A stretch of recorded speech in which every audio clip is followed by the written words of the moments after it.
he is, nice little common, great start. Only been fishing a few moments, but as I was saying, I've had some really good results on this, and the best thing about this method is it's instant. This is the sort of thing that you want to be fishing and catching fish really quick. Let's see if we can hold him up for you. There we are, glistening in the evening sun, cracking little common to start. But don't let us hang around too long. Let's get him in a net and we'll talk you through what we're doing.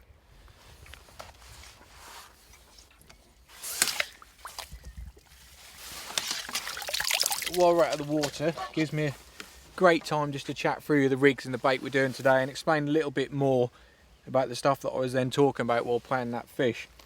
We'll first of all look at the rig, because the rig's not actually changed much from any of my fishing in normal circumstances. And today we're fishing tight against an island, quite a long way out. It's a little bit awkward with a bank behind me, but we're fishing 16 metres tight to an island. So we'll quickly talk you through the rig. Starting at the hook end, we're hair rigging 6 and 8mm pellets, so we've got a little band on there, and the first thing I want to talk to you about is a slight hook change. In the last few months I've changed to the Guru QM1 hooks, which are a slightly circle hook, and it is worth a mention because I will be generally honest with you, since I've fished this hook I've lost one fish, and that is it. That's been the best change in my fishing for a long while. Now coming up to there, we're on 018 G-line, which is roughly about £8, really strong. We're fishing tight up there, so there's some snags. We don't want to be losing any fish. Coming down to the float, we've got a Preston Durafloat 10 in 4x14. That's just shot it down with 8s and 9 just to get that bristle sitting fairly small. And then onto elastic is double 10. So actually there is nothing particularly complicated, a standard rig that most people will be using. But let's move on to what has changed and what we are using today, and that's the bait. So I'll just click this on here, get that out of the way. Now, the bait we've got is this sloppy pellet. Now, what I said by I stumbled across it, I was mixing some pellet up to fish the method feeder. Now, normally with 1 and 2mm pellet, you leave it for a minute for 1mm and 2 minutes for the 2mm. Now, what I'd done stupidly was I set it up and I always forgot that my pellets were soaking, and I came back to this, an absolute mush. In a bit of disgust, I chucked that down the edge, and within 5 or 10 minutes I had loads of fish tails up feeding. So I thought it's time to experiment with that and see if we can catch a few fish on it. In the last couple of months that's what I've been doing, and I've just talked you through now a little bit what we do. So basically I've already soaked this up. Now I've got some 1mm pellet and 2mm pellet in here, not that you can see it because it's pretty much a mush, but basically you just over soak them, leave them in there for 10-15 minutes and just make sure they're in a real sloppy wet mush. Keep adding water until you get literally that just disgusting drop in texture. And what I've also added into there is some goo, and that creates a real good splash in water. And if I just drop some of the slop down there, you'll see it just goes into a big cloud. But what there is in there is there's still 2mm pellets which are slowly sinking to the bottom. There's not many of them because they've turned to mush, but there's definitely a few particles in there. And basically what it is, in my theory, is just, I've been fishing a lot and everyone's been fishing a lot, feeding loose ground bait and fishing worm over it, which has been catching a lot of fish, but they will wisen up to it, so you've got to start moving on. And I think what this obviously that ground bait doesn't is, one, it's heavier, so it does sit better. If you get a big fish waft ground bait away, it's all gone. You have to refeed a big cup again, and it does become tiresome if you're cupping out big balls every time you catch a fish. And second of all, you're fishing pellet. Fish absolutely love pellet, so why give them anything else to what they're looking for? And like I said, the best thing about it is you can add liquids to this, so you can have it to any flavour you want, even colours you want. You can add a red dye in there, so it is a bit more versatile than ground bait, and I've actually caught better over this than I have over ground bait. Now, like I said, we've already started the session, so at the start of the session I've cut 3 or 4 of these in from a height. Make a splash with it.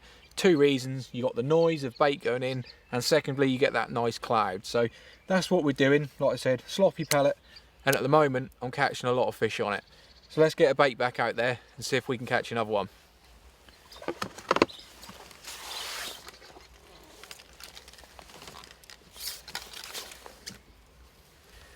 Right, we're just getting a pellet on for another chuck, and we're just going to fill that tosper up there, because what we're doing, like I said, we'll put 3 or 4 big cups, and now every single cast we can just put a big toss pot full of slop out there just to keep it topped up. Now, as I'm just putting this out, I mean, don't get me wrong, I'm not the first person to ever fish sloppy pellet, and I'm sure I'm not going to be the last, but this is certainly either a forgotten method, or I don't know, I haven't seen many people fishing with it recently, and it's all gone ground bait in shallow water is the way forward. And although there's a lot of fish being caught on it, so far I've had much better results on this. And like I said, because you can add liquids and stuff like that, I think it does just create that slightly more appealing smell to the carp. So as I'm sort of shipping in there now, so basically the principle is exactly the same as the ground bait. Is there's nothing there to eat. It just turns into one big slop, and it's more of a cloud of smell rather than anything to eat. And the only thing really there is your hook bait. So what you're creating is hopefully quick instant bites. They're coming in on that smell, and there we are, that didn't take long at all. They're coming in on that smell, trying to find some bait, and the only bait that's there is literally your hook bait. This one's really going for it, trying to get in the tree on the far side. And that's, as I was saying, that's how quick you expect bites. There's not really anything else there apart from your hook bait to eat. So you go in there, the big ball of slop goes in, cup it from a height, make a noise, and they're there. They're looking for it. They're trying to find something to eat. And what is it that's there? Your hook bait. And with that hook on a band, it just creates the perfect hooking opportunity. There's nothing in the way of it. You're not masking your hook points of anything, like if you're fishing a big worm or anything. It's just there straight away. Really has been an absolutely deadly method for me recently. And there we are, fish number 2. Probably in less than 2 minutes from shipping out after the first one. See if we can have a quick look at him. Not much different from the other one. Nice little common, but they are turbocharged. And that's what I mean about those hooks. This fish ripped off. And I'm sure if I was fishing my old hooks and my old ways, I would have lost this, but those hooks just do not come out. Let's let them back, and there's going to be more out there, I'm sure.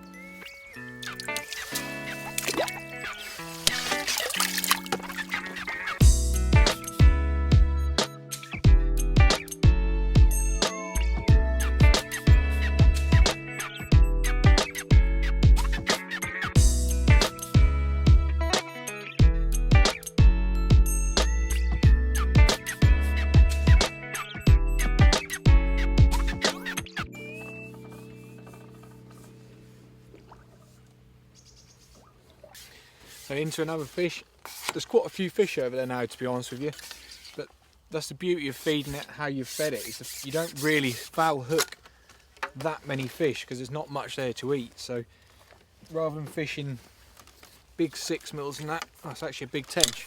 But it's not only catching carp, it's catching tench. But yeah, rather than feeding big beds of bait where you get a lot of fish in your peg foul hooking them, this way you get a lot of fish in your peg, but you tend not to foul hooks of any fish. Just going to get a discorder on this one. He's got it right down.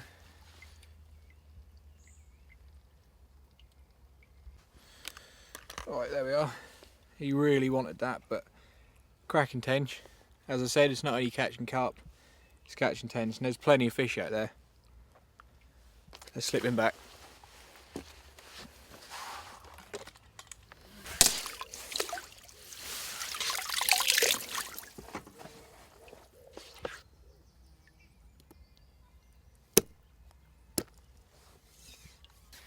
Right, it's just get another bait out there. Probably take these off now, actually. It's getting, the sun's going down a bit. And it is just worth a mention, when you've got that many fish in your peg, you don't really need to be striking everything. You're going to be getting a lot of liners and stuff like that, so just sort of lift into it rather than strike. It's going to save yourself foul hooking. I mean, you should foul hook less feeding like this anyway, but if you don't strike, you just lift into it, you're going to foul hook even less. So that is definitely worth a mention. Just lift into your fish rather than really aggressively strike them. Not only that, the harder you strike, the harder they're going to pull on the run. So if you just lift slowly into it, you get a few seconds before they realise they're hooked. You can get them out of them snags and out of that island. Definitely the way to hook them. That rig's just gone in there nicely. Like I said, that float's moving all the while. And there we are. Let's have a fish on. And that's it, you just gently lift into it and it should come straight away to you rather than running off at 1,000,000 miles an hour.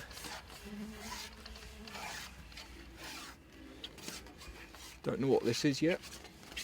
It's a bit awkward having to double ship, but we've got a big slope behind us, so we haven't got much choice.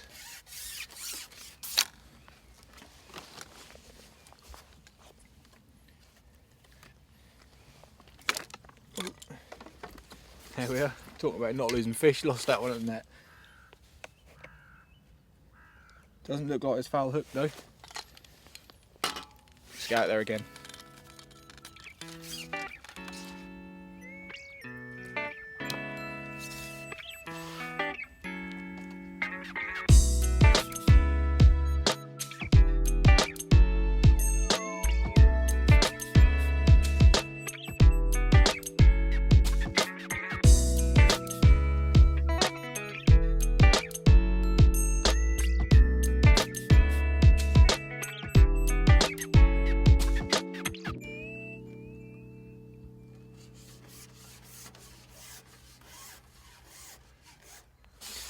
Another fish on now, just slowly lifted into it. Probably one other thing to mention, the last thing about fishing this method, is if you are catching a lot of fish and you're really heavily stocked late, you can find feeding that slot, but they come really shallow.